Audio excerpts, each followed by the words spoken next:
ようこそ砂と黄金の国エジプトへ。はいどうも、お初にお目にかけます地球上のすべてに等しい生きるものを嫌われるものキモいもの37と申します。よろしくお願いいたします。というわけでして、今回ですねお送りさせていただきますタイトルはこちら、アサシンクリードオリジンズディスカバリーツアーというわけでして、今回で配信じゃなくてごめんなさいすいません、動画の数的に言うと16本目ということでね、今回も楽しく、こちらのね、新しい、ナビゲーターの、ハシナちゃんですね、ハシナちゃんとともに、またね楽しく、旅をねしていければいいなと思います。で、今回ですね、回っていく、旅していくのは前回のね、シャリアちゃんの時の、このイネブ、ヒゼ州ですね。ここでまだこの1箇所はちょっと残ってたんでね、これを、回った後に、メンフィスかな、メンフィスに行きたいなと思います。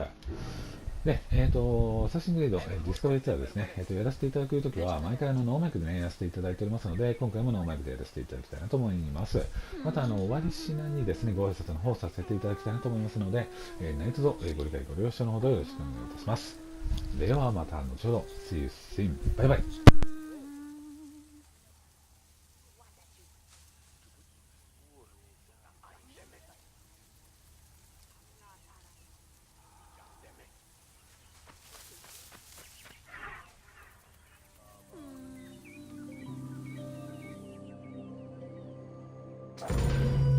Welcome to Agriculture and Seasons.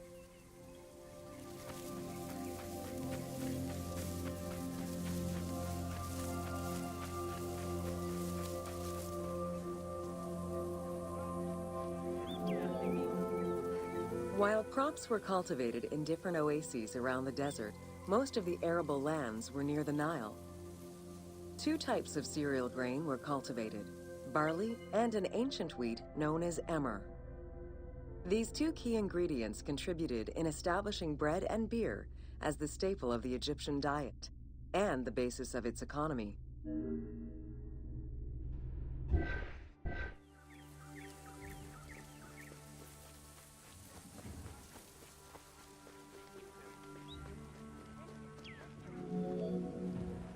The Ptolemaic era created an agricultural revolution with the introduction of advanced agricultural techniques and new grain types such as rice, durum wheat, and pearl millet.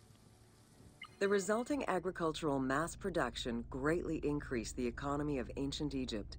It also prompted the development of storage and transportation, allowing long-distance trade with other regions.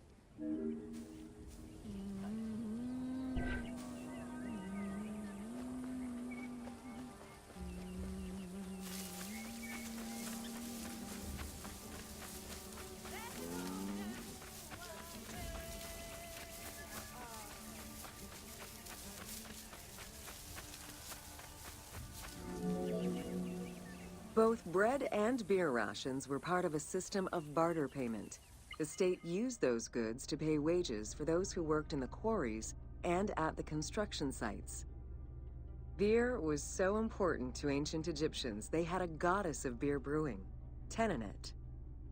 Tenenet is seen in many paintings and sculptures with beer, and women are depicted as the primary beer makers.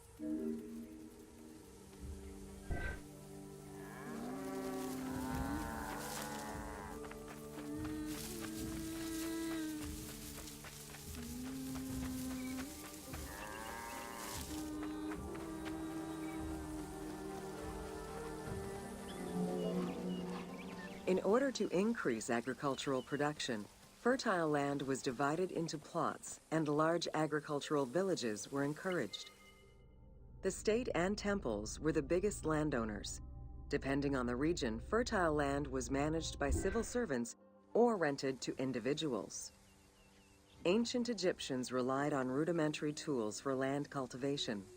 Soil was broken down with hoes, and wing plows were used to make furrows.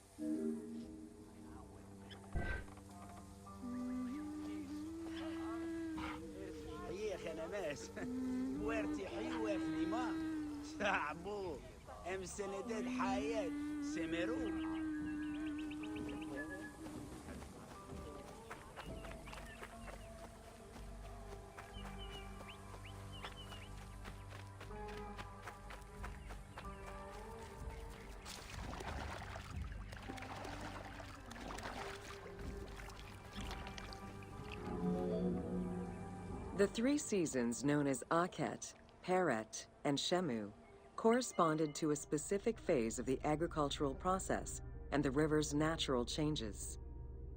Akhet was the time of the flood, beginning with the appearance of the star Sirius in July. Peret was the time when lands were cultivated, plowed, and sown. This fell between October and November. Shemu ran from May to September and was when harvesting and taxation began.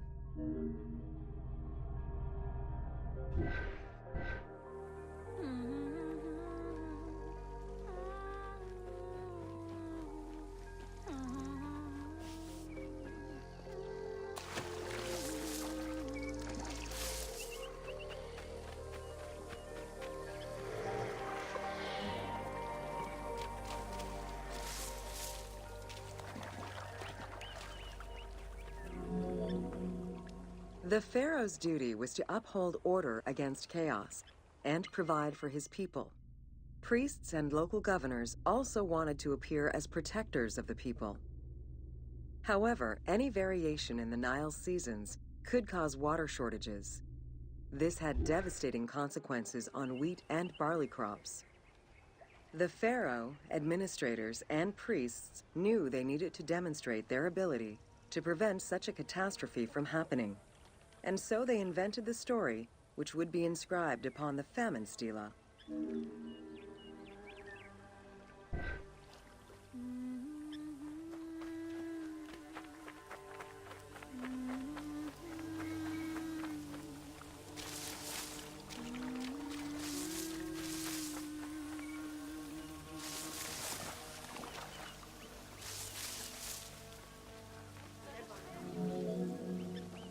The story begins with the pharaoh worried for his people. The Nile hasn't flooded in years, and his people are starving. In search of the origins of the flooding, Djoser seeks out Khnum, the protector god of the region and the source of the drought. Djoser gives the god offerings and orders his priests to restore the temple of Khnum. These offerings please the god, and the floods are restored. This story was intended to highlight the importance of the deity in everyone's daily lives, while also demonstrating the crucial role that the priests and the king played in feeding and protecting the people of Egypt.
Welcome to the city of Memphis.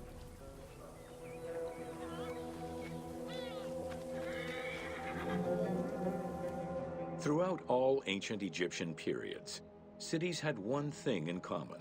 They were situated along the Nile's shores. Cities were often designated for government or for worship. Major cities had several temples dedicated to numerous gods and goddesses. Egyptians referred to the organization of their cities as a sepat, or later on by the Persian term nome. There were 20 sepat in Lower Egypt and 22 in Upper Egypt. The capital city of ancient Egypt changed many times over the periods.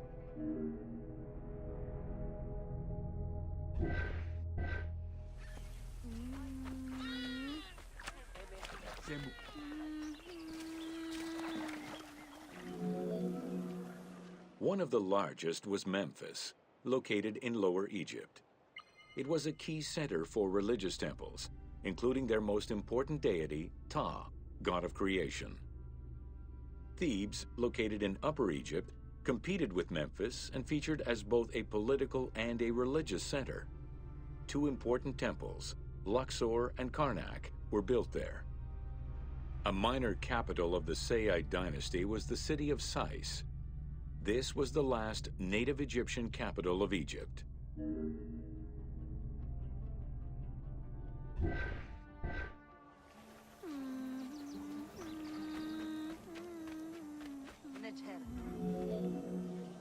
During the Third Dynasty, under Pharaoh Djoser, Memphis became the first religious and administrative capital of Egypt. Even when the political capital of Egypt decentralized itself, pharaohs were crowned in this sacred city in order to legitimize their ascension to the throne, up to and including Alexander the Great. Though little remains today save ruins south of Cairo, we can guess at the structure of the city, which stretched up to 5 kilometers in length and 2 kilometers in width.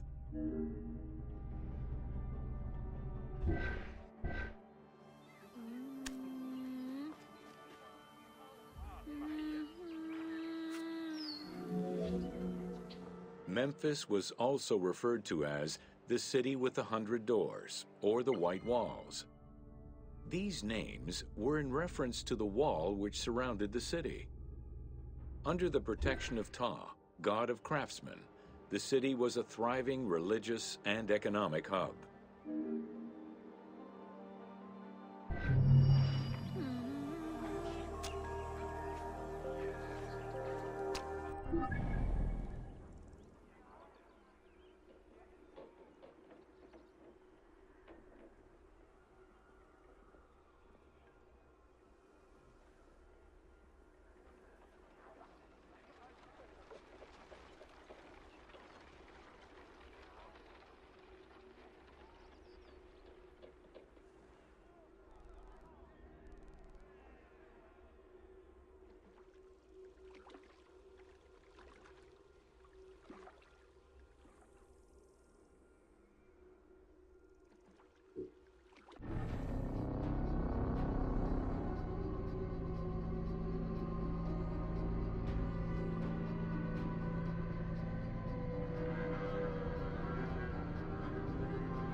Welcome to the major regions of Egypt.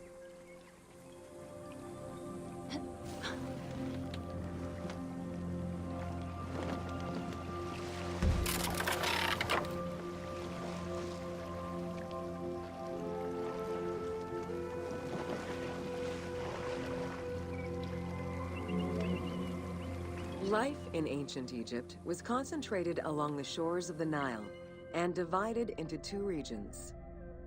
Lower Egypt was situated on the Nile Delta near the Mediterranean, and Upper Egypt was at the south reaching into Africa. Due to its proximity to the Mediterranean, temperatures in Lower Egypt were less extreme than in Upper Egypt.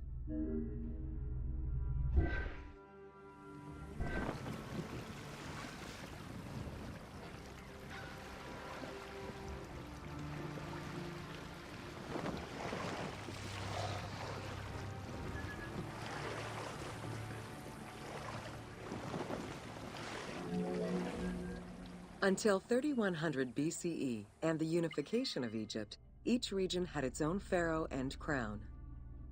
Lower Egypt's crown was red and marked with symbols of papyrus and bees.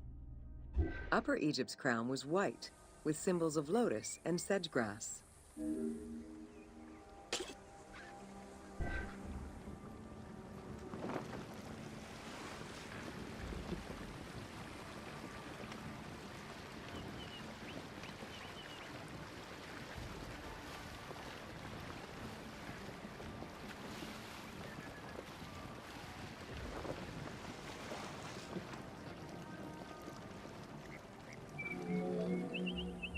Both regions had competing major cities. most notably Memphis in Lower Egypt and Thebes in Upper Egypt. There were different religious cults in both regions, each worshipping their own major gods.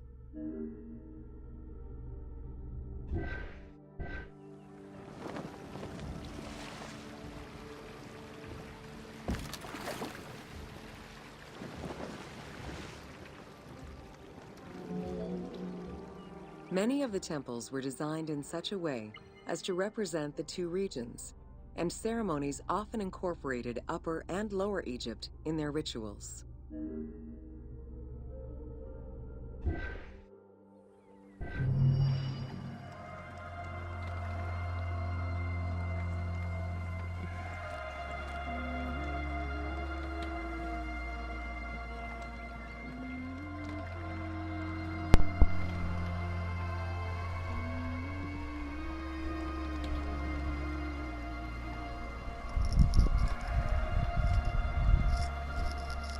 はい、というわけでして、今回ですね、切りも良さそうなので、この辺で終了させていただきたいなと思います。ここまでご視聴いただきまして誠にありがとうございました。そしてここまでお付き合いくださいましてお疲れ様でした。ありがとうございました。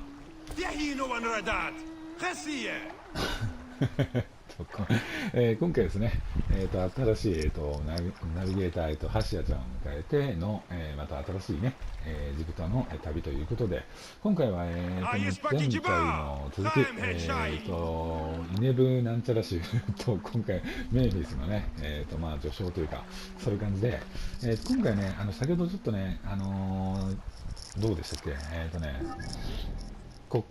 ここですね。これね、ちょっとね、時間がね、ちょっと長いなと、スポットの数が14で9分かかってたんで、ちょっと時間がね、あれかなと思ったんで、今、ここにね、させていただいたんですが、次回はね、またここから、やっていきたいなと思います。よろしくお願いいたします。で、ですね、自分ですね、これ以外にも、シリーズ動画ですね、いくつか出させていただいておりまして、うるさいな。ウィッチャー3ワイルドハンと、狼絶景版、ファイナルファンタジー15に、シャーロック・ホームズ・アークマンですね。で、あとは、シーンとザ・シルバーケースと出させていただいております。あとそれ以外ですね、ニコ生と YouTube の方でブロードキャスト配信させていただいております。で、ブロードキャスト配信させていただくにせよ、今回みたいにね、動画をアップさせていただくにせよ、必ず事前に自分がやらせていただいております、Twitter 等でご報告させていただいております。毎回動画説明欄ですね、自分がやらせていただいております、各種 SNS の URL をリンクっていう形でもって貼らせていただいております。